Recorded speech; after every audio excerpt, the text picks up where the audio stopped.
Hey everyone, I'm going to share with you a really good late season food source for white-tailed deer. The food source that I discovered is actually a wild cherry berry, like little wild cherries. And I'm going to share with you exactly what that looks like when you're in the woods looking for them. For example, this cherry tree right here is not going to work. According to this map that I found, this is where you're going to find wild cherry trees. So anywhere there's green, if you live in those areas, you should be able to find them somewhere near you. So you're looking for really, really small cherry trees. You're looking for like a grove or a little patch of cherry trees in the woods with a lot of small ones, and there can be mature ones as well, but the deer cannot reach the cherries on the mature ones. They're reaching for those low-hanging branches on the smaller cherry trees. And once you discover an area like this, you're going to see tons and tons of sign. Scat, rubs, scrapes. It's just like a little meeting grounds where deer like to go, because deer in late season like to bed really, really close to their food source. And in this case, I've got a clear cut, and then right next to it I've got this little grove of cherry trees. There's like hundreds of them in this like 2-acre little spot, and it kind of just brings all the deer in one little area. And what makes this area great is you have to cross a creek. There's a clear cut there, so there's daytime browse as well as bedding. And then just beyond that is this little cherry tree area. Once I get there, I'll show you all the tracks. I can't talk too much because I do plan on hunting there, but I'm going to share with you exactly what they look like and what you can look for next time you go out hunting late season. So as I'm walking through, I can see a whole bunch of deer sign. I'm walking on a deer trail, but they're kind of crossing all over in here. There's scat. I found a rub earlier, quite a few big rubs actually, and a scrape where they tend to meet up and go around. As I'm going through here, you can see that there's this type of tree with thorns on it, and then there's cherry trees. There's really only two types in this area. Mature cherry trees, bigger ones like that. Then over here you can see a whole bunch of smaller ones. This is what they look like on a small cherry tree, little tiny berries like that.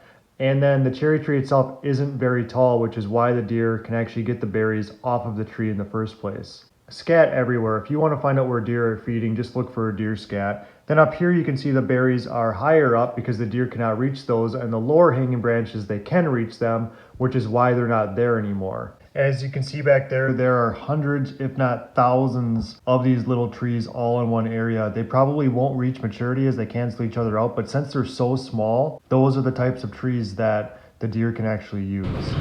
I'm back at my house now, and I just want to explain a few things about what to do when you actually do find these cherry trees. Finding cherry trees is really tricky because you often see them a little bit bigger, a little bit more mature, and you usually see them spread out from one another.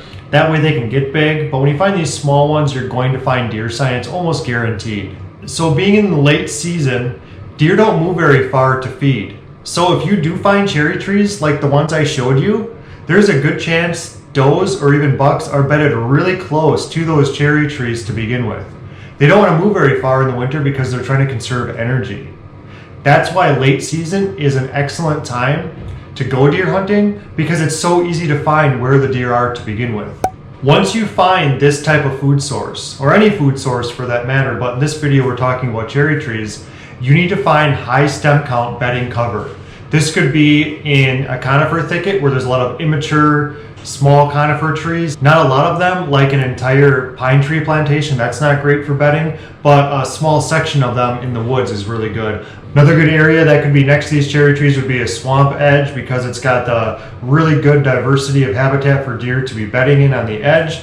And last but not least is a clear cut. In this particular case, there is a clear cut there, which is why the deer bed right next to those cherry trees, because they bed and feed in the clear cut. And here's the thing, those cherry trees are probably an evening food source because it's not great bedding cover during the day. Here's something that you may not have heard before. Generally speaking, deer bed during the daylight hours. Therefore, they're feeding twice during the daylight hours because they feed 5 times in a 24-hour period. So within one 24-hour period, deer feed generally 5 times.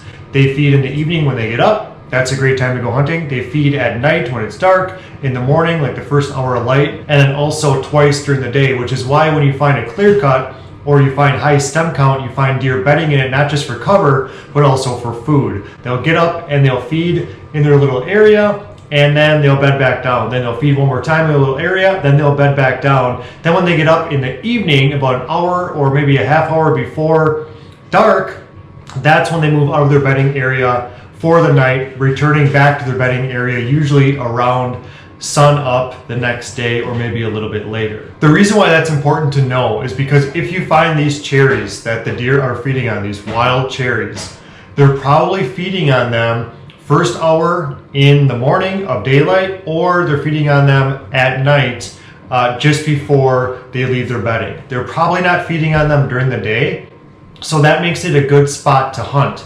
You can't shoot them at night, you can't shoot them after dark, you have to find where they're feeding during the day. So if they're bedding close by with high stem count bedding, what that basically means is there's a lot of stems in a small area, like a clear cut or some kind of thicket that you can find in the woods, that's ideal cover next to these cherry trees for late season. You see, finding the food source is half the battle here. You need to know where the deer are coming from when they're going to the food source. Let's say that cherry thicket that I showed you is 1 acre in size, which is about right. But if you're bow hunting, you could be on the opposite side of where the deer are actually coming from. So if they're coming from a high stem count bedding, like a clear cut or a swamp edge, you need to be directly in between that bedding and the food source, or at the food source, knowing exactly where the deer go to the food source first. Because you're gonna find a thing like this with cherry trees, you're gonna find scat, rubs and scrapes, tracks, trails everywhere, crisscrossing all over in there.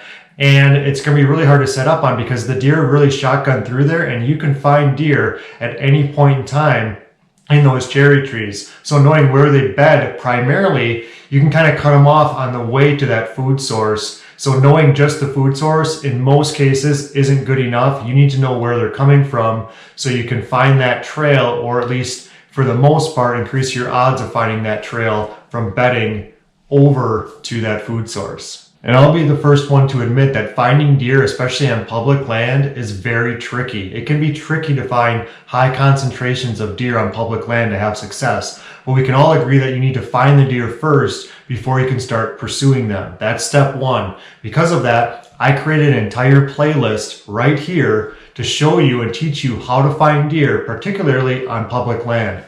Don't forget to subscribe.